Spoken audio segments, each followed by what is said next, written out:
My beloved ones, there is a path within each of us, a sacred road, often unseen by the human eye, but deeply felt in the soul. It is the path of divine alignment. This path is not forged by ambition, not paved by intellect, and not driven by human calculation.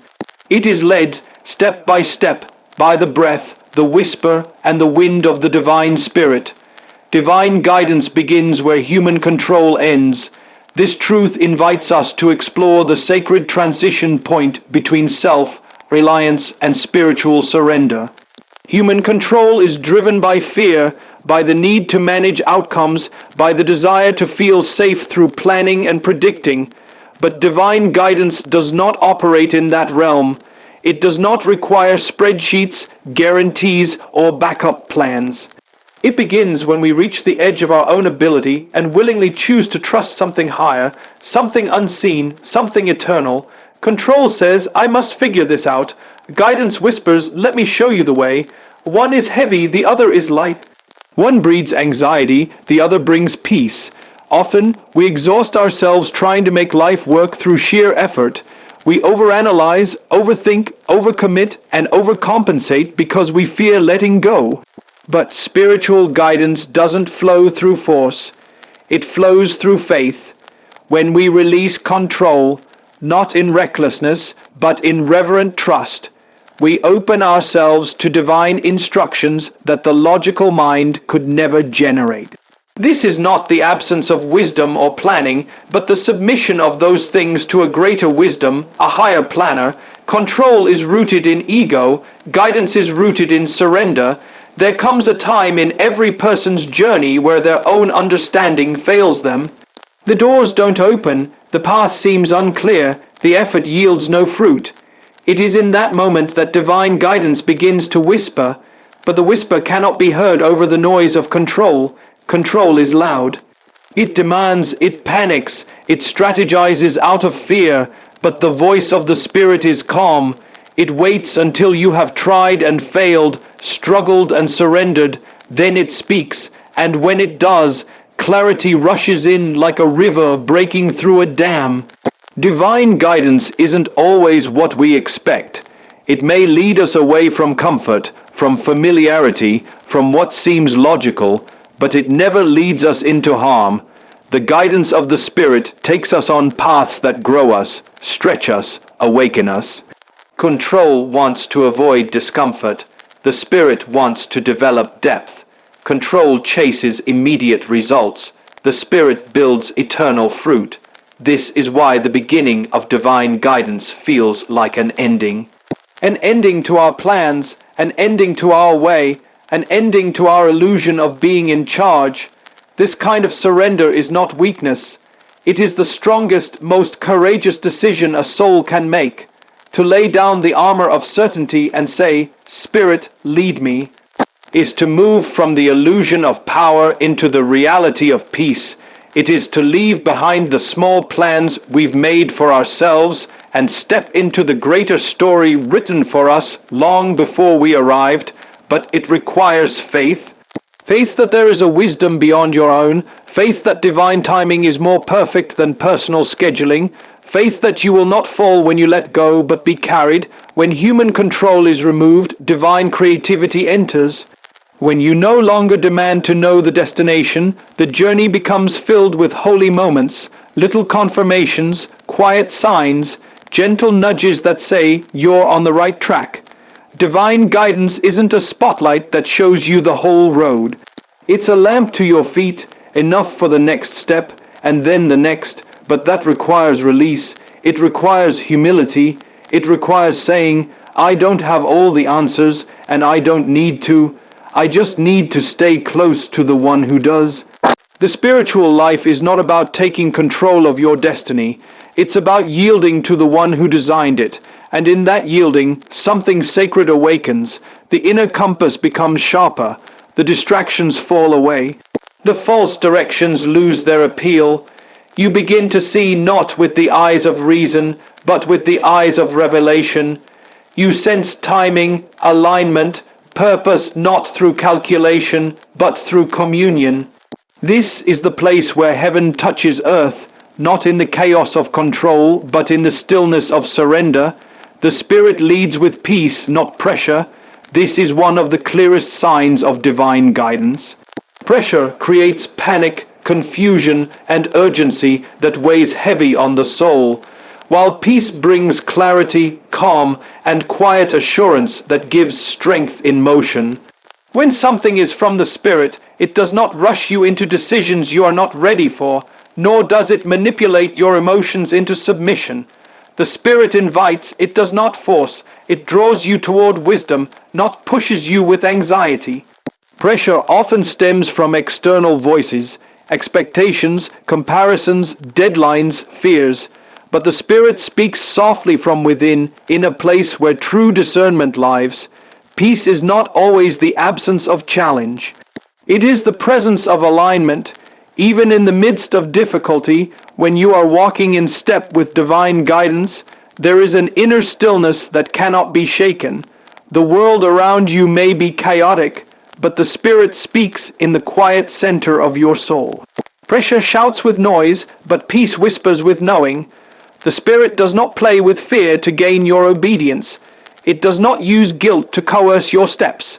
It builds trust through gentleness and confirmation.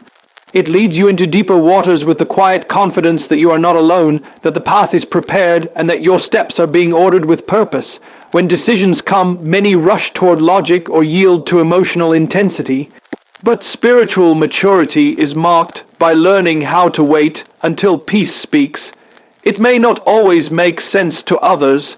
It may go against what seems convenient or popular, but peace knows what timing cannot be faked. Peace is the indicator of truth beneath the surface. It does not mean you will never feel nervous or uncertain in the flesh, but in your spirit there will be a quiet yes, a sense of resonance that confirms your direction. That peace is divine leadership. That is the way of the Spirit. Pressure often results in people moving too fast, taking wrong turns, and stepping into roles or responsibilities they were never meant to carry. It creates fatigue, burnout, and disconnection, but when the Spirit leads, even a heavy burden feels light, even a difficult road feels possible. This is how you discern the difference. If you are being driven by fear, you are under pressure. If you are being led by love, you are following peace. The Spirit's leading carries grace. It does not crush you with demand. It sustains you with strength. It does not rush you to prove something. It draws you to fulfill something already prepared. When you feel forced, when you feel like you're spiraling with no time to breathe, that is a moment to pause, because the Spirit is never in a hurry. It is eternal. It sees the whole picture and will never lead you from a place of chaos. The leading of the Spirit always makes space for rest, for clarity, for depth. It speaks to your spirit first, then aligns your emotions, and then confirms your steps. Pressure works in reverse. It hijacks your emotions first, clouds your thinking, and eventually leaves your spirit drained and unclear. Learning to recognize the peace of the Spirit is one of the most important aspects of walking in divine rhythm. It is cultivated through intimacy, through time spent in quiet, through listening with your whole being. It is not about what sounds good, but about what asterisk feels right asterisk deep in the soul, not by instinct alone, but by spiritual attunement.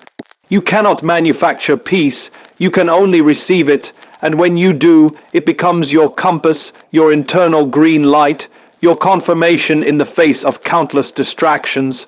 To live led by peace is to choose a slower, deeper, more intentional way of life. It is to say no to the demand of urgency and yes to the pace of heaven. It is to stop letting fear run your decisions and begin letting stillness be your guide. The Spirit leads with peace because peace is the environment where trust can grow, where clarity can thrive, and where your steps can be firmly rooted in divine assurance. Stillness is the doorway to spiritual direction.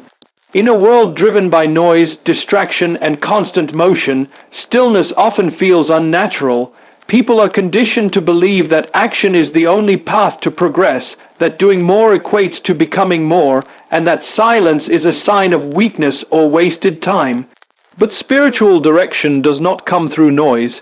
It does not compete with chaos. It waits for space to be made. The Spirit does not rush into cluttered minds or hurried hearts.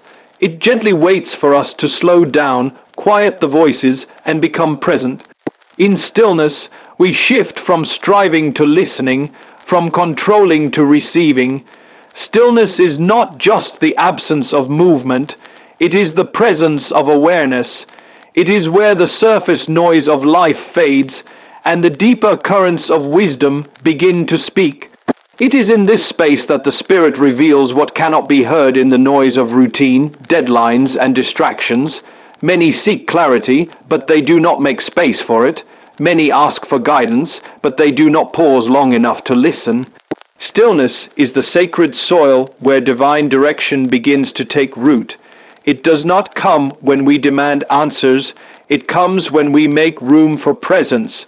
The spiritual path is not about filling life with more, but about emptying it of what is not essential.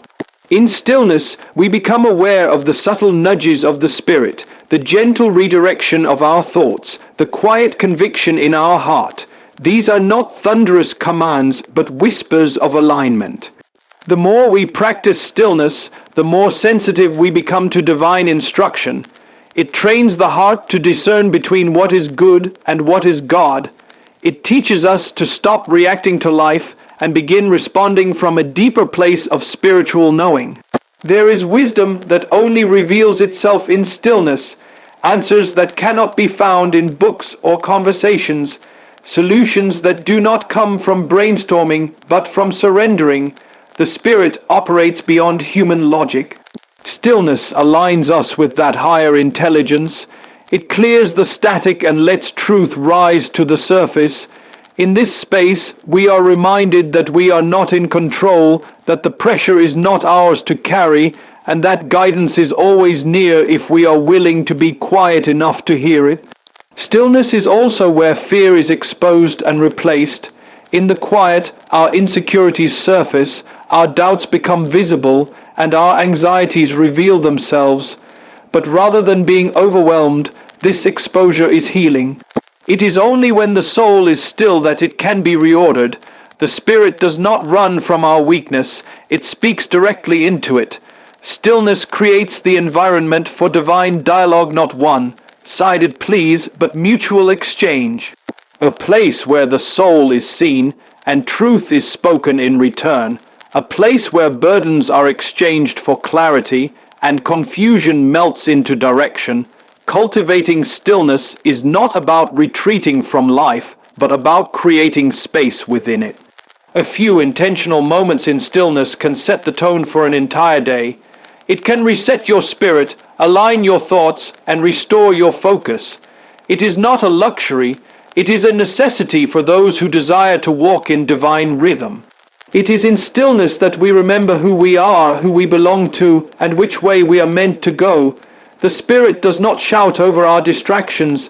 It speaks when we choose to turn down the volume of everything else and open the ears of the heart. In the stillness, you begin to see patterns that once confused you. You begin to understand decisions that once overwhelmed you. You begin to recognize opportunities that were hidden in plain sight. Stillness is not wasted time, it is sacred time. It is where we stop performing and start aligning, where we let go of pretending and embrace listening. The most important direction for your life is not found in a storm of activity, but in a sanctuary of stillness. Every step led by the Spirit carries eternal significance. It is easy to underestimate the weight of a single step when viewed through the lens of routine or the demands of everyday life. The world often teaches that only big moves matter, only grand gestures change destinies, only major decisions shape futures, but the way of the Spirit is entirely different. It sees meaning in the seemingly mundane. It finds purpose in the ordinary. It attaches heaven's value to earth's smallest motions. When a step is taken in alignment with divine guidance, it becomes part of something far beyond our own understanding. It is no longer just a step forward. It becomes a spiritual statement, a holy collaboration with the eternal. The Spirit sees what we do not. It understands the ripple effect of obedience. One word spoken in truth, one act of kindness, one courageous choice made in silence can become a turning point in someone's story or even in our own for years to come. When we walk by the Spirit, we walk in step with a divine rhythm that orchestrates moments not only for now but for eternity. That step you take in faith today may be the seed that produces fruit in another life tomorrow. It may look small to you, but in the spiritual realm, it echoes with purpose. To walk by the Spirit is to walk with intention, with sensitivity, and with trust. It means recognizing that your journey is not random. Your presence in a certain place, at a certain time, with a certain word in your mouth, can be part of a divine arrangement. The Spirit does not lead without reason. It does not assign paths without purpose. Even the detours are designed. Even the waiting seasons carry significance. When you follow the Spirit, you step into a story being written by divine hands. Every detail, every delay, every decision soaked in eternal importance. Eternal significance does not always come with immediate results. It is not measured by applause or recognition. Often, the most impactful Spirit-led steps go unnoticed by the world. They are hidden in faithfulness, wrapped in humility, planted in secret. But in the kingdom, what is hidden is not forgotten. What is unseen is not unimportant. The Spirit values obedience over outcome, alignment over appearance, and transformation over performance. Every step taken in response to divine prompting becomes part of a larger tapestry, a design that stretches beyond time and touches souls in ways we cannot measure. Sometimes that Spirit-led step is away from something, a release, a letting go. Other times it is towards something unfamiliar, a leap of trust, a risk taken without visible guarantees. But no matter the direction, if the step is led by the Spirit, it carries more than your effort. It carries divine weight. It is infused with grace, protected by purpose, and guided by wisdom that sees further than you can imagine. The ground you walk on becomes sacred because you are walking not by your own agenda, but by heaven's instruction. This is why spiritual sensitivity is so vital.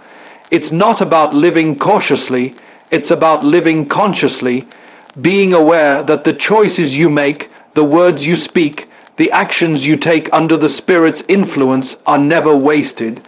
They are eternal building blocks in a divine structure. They outlast the moment, they impact realms unseen, they shape generations. One Spirit-led step today can unlock doors for others tomorrow. It can be the answer to someone's prayer, the beginning of someone's healing, the fulfillment of a long-awaited promise. To live with the awareness that every Spirit-led step carries eternal significance is to live with reverence.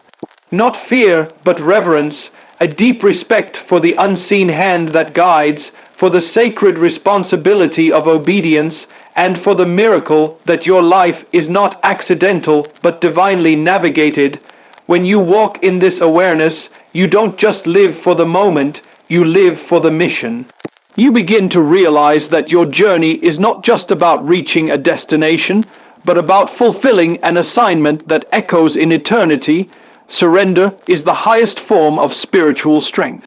In a culture that glorifies control, self-reliance, and dominance, surrender is often mistaken for weakness or passivity. But in the spiritual realm, surrender is not about giving up.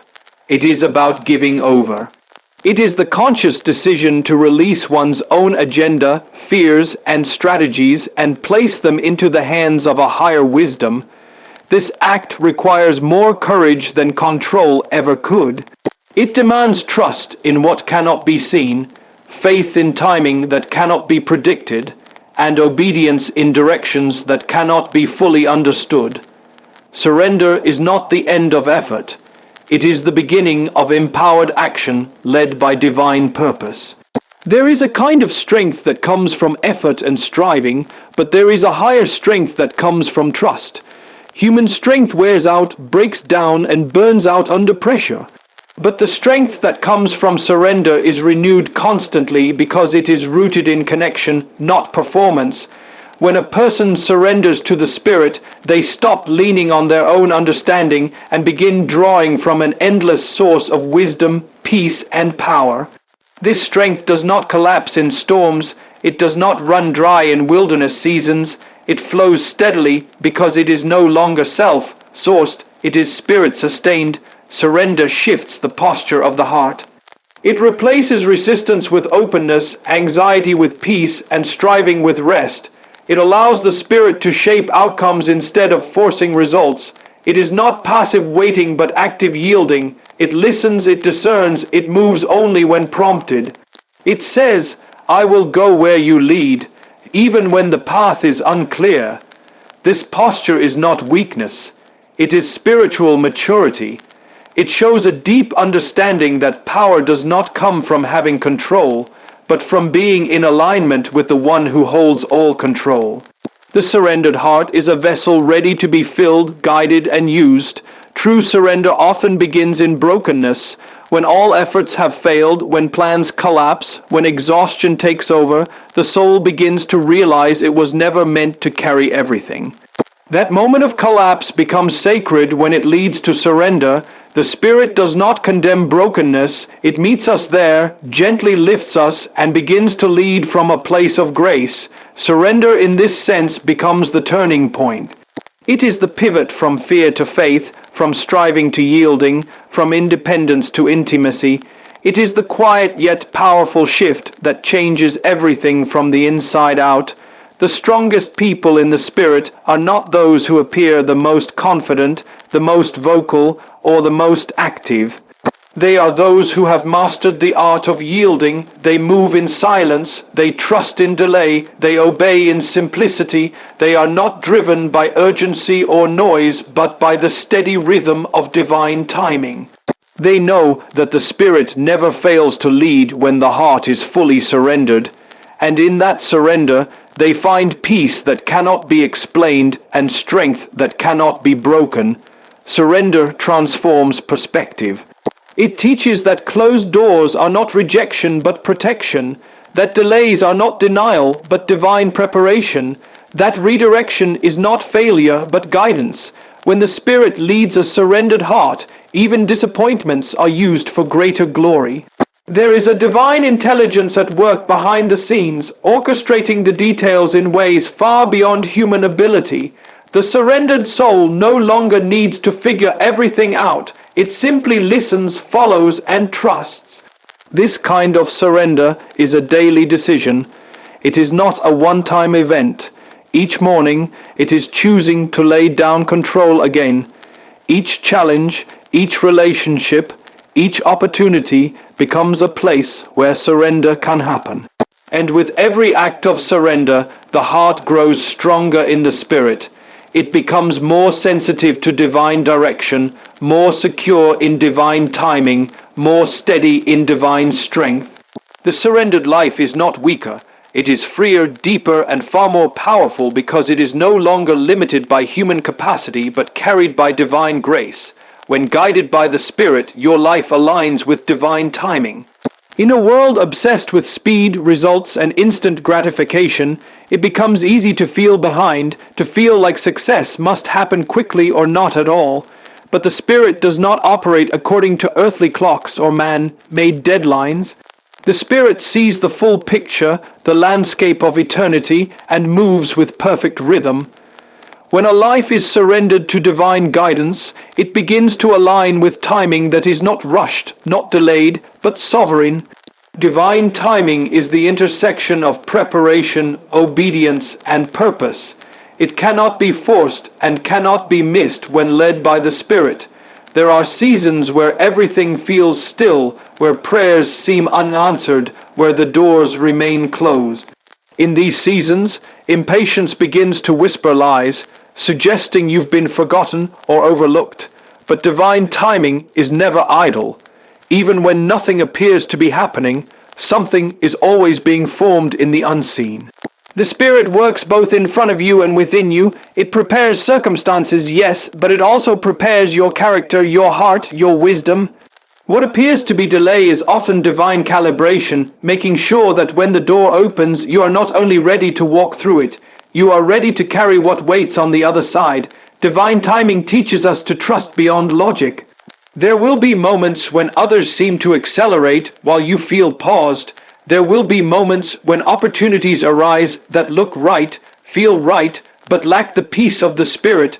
This is when alignment matters more than appearance. Moving too early can break what was meant to bless. Stepping too late can miss a divine moment. But when led by the Spirit, you are not guessing, you are discerning. You are learning to wait not in fear but in faith, trusting that when the moment comes, the Spirit will prompt you and the way will be made clear. Life aligned with divine timing has a flow to it. You begin to sense when to pause, when to move, when to speak, when to remain silent. You don't need to manipulate outcomes or compete with others. You begin to walk with a quiet confidence, not because you know everything, but because you know you're not walking alone. Every delay, every detour, every change in plan becomes part of the orchestration. Nothing is wasted, nothing is random, everything is used. When you live under this kind of guidance, you stop rushing your life and start living it with presence and depth. There are doors that can only be opened by the Spirit at the appointed time.